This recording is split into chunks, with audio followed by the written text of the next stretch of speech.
तीन गुरुओं की सीख। एक महात्मा गुरुकुल चलाते थे। इस गुरुकुल में हजारों शिष्य उनकी शिक्षा पाने के लिए आते थे। कई सारे शिष्यों में से एक शिष्य ने एक बार अपने गुरु से सवाल किया। उसने कहा, गुरु जी, अगर आप बुरा न माने तो मैं आपसे एक प्रश्न पूछना चाहता हूँ। गुरु जी ने कहा, हाँ, तुम मुझसे कोई भी प्रश्न पूछ सकते हो और मैं तुम्हें उसका संतोषकारक उत्तर देने का प्रयत्न करूँगा। शिष्य ने गुरु से पूछा कि आप बहुत ज्ञानी और विद्वान हैं, इसमें कोई दो राय नहीं है। इस तरह हमें आपसे ज्ञान मिलता है, यानी कि आप हमारे गुरु हैं। मैं जानना चाहता हूँ कि आप सबसे बड़े गुरु, जिसने आपको जीवन में सबसे महत्वपूर्ण ज्ञान मिला है, वह कौन है? गुरु जी ने कहा कि वैसे तो मेरे हजारों गुरु हैं, जिन्होंने मेरे जीवन के सफ़र में मुझे कुछ न कुछ ज़रूर सिखाया है, लेकिन मैं मेरे तीन प्रमुख गुरुओं के बारे में मैं तुम्हें कुछ बताना चाहता हूँ। मेरा पहला गुरु एक चोर था। एक बार एक लंबी यात्रा से किसी गांव से गुजर रहा था। मैं काफ़ी ज़्यादा थक चुका था और किसी के घर ठहरकर आराम करना चाहता था।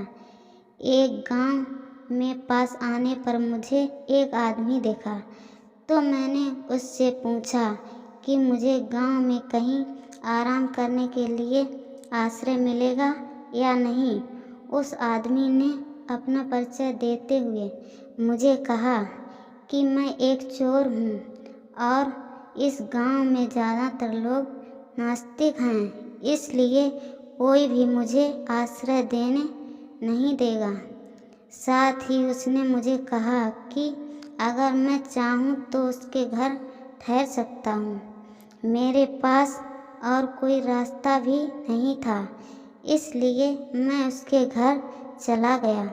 उसने मेरी अच्छी तरह सेवा की, मुझे खाना पीना, आराम करने के लिए बिस्तर दिया।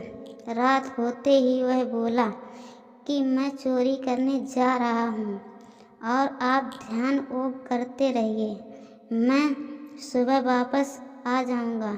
सुबह जब वह वापस आया तो मैंने उसे पूछा कि उसे कुछ मिला या नहीं। उसने जवाब दिया कि आज तो कुछ भी नहीं मिला, लेकिन कल ज़रूर आगे कुछ न कुछ मिलेगा। भगवान मेरे लिए कुछ न कुछ सोच कर रखा होगा। एक के बाद एक कई दिनों तक उसके साथ यह चलता रहा। उन दिनों उसे कुछ चोरी का सामान नहीं मिलता, फिर भी वह भगवान से अपनी आस लगाए रहता और उम्मीद बनाए रहता कि उसे ज़रूर आने वाले दिनों में कुछ न कुछ हाथ लगेगा। इस तरह चोर के रूप में मेरे पहले गुरु ने मुझे सिखाया कि जिस भी रास्ते को चलते रहते हैं, फिर चाहे जो भी हो जाए, उस रास्ते पर उस विश्वास को एक दिन मंजिल मिलेगी, कभी भी नहीं छोड़ना चाहिए। वह दिन है और आज दिन तक, जब तक मैंने कभी अपनी ध्यान भगवान की भक्ति नहीं छोड़ी। मेरा दूसरा गुरु एक कुत्ता था। एक बार किसी ज़रूरी काम से मैं काफ़ी दूर सफ़र में जंगल की ओर गुजर रहा था। लंबे सफ़र में चलते हुए बहुत ज़्यादा प्यास लगी थी, इसलिए मैंने वहाँ एक तालाब के पास जाकर पानी पीने लगा। उस तालाब के पास एक कुत्ता पहले ही पानी पीने के लिए तालाब में मुंह झुकाता था। उसे उसका प्रतिबिंब पानी में दिखता। उस प्रतिबिंब को वह दूसरा कुत्ता समझकर डर जाता और पीछे हट जाता। कुछ पीछे हट जाता कुत्ता फिर प्रयास करता, फिर डर जाता, पीछे हटता। काफ़ी समय बीतने के बाद हिम्मत जुटाकर आखिरकार तालाब में पानी पी लिया और प्यास बुझा कर चला गया। मेरे उस दूसरे गुरु ने मुझे सिखाया जीवन में चाहे जितनी भी बड़ी समस्या आए, अगर आप जूझते रहेंगे, लड़ते रहेंगे, ज़रूर हराने में कामयाब भी होंगे और कभी भी सफलता मिलेगी।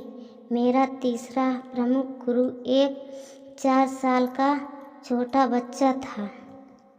एक बार जब मैंने बच्चे को मोमबत्ती हाथ में लेकर चर्च की तरफ दौड़ते देखा, मुझे उसे देखकर थोड़ी शरारत सूझी। मैंने उसे बच्चे को रोका और उससे पूछा कि मुझे यह मोमबत्ती कहाँ ले जा रहे हो। उसने जवाब दिया कि चर्च में इस मोमबत्ती को ले जा रहा है। मैंने उस बच्चे से पूछा कि मोमबत्ती तुमने जलाई है? बच्चे ने हाँ में जवाब दिया। अब मेरे घमंड भरे सवाल की बारी थी, तो मैंने उससे पूछा, मुझे बताओ, जब तुमने मोमबत्ती जलाया तो प्रकाश कहाँ था, कहाँ आया? और उसने मुझे पहले ही जब मोमबत्ती जली थी तब प्रकाश कहाँ था? बच्चे ने मेरे सवाल के जवाब में हाथ में पकड़ी मोमबत्ती को फूंक मारकर बुझा दिया और मोमबत्ती मुझसे बोला, आप देख लीजिए, पहले प्रकाश था, अब नहीं है। आप अपनी आँखों के सामने वह कहाँ है, यह मुझे बताइए। मेरे उस छोटे से गुरु ने मुझे उस दिन से सिखाया कि आप चाहे जितने विद्वान हों, आप चाहे जितना भी ज्ञान प्राप्त कर लिया हो, आप हमेशा विनम्र रहना चाहिए और घमंड नहीं करना चाहिए। दोस्तों, मेरी वीडियो कैसी लगी?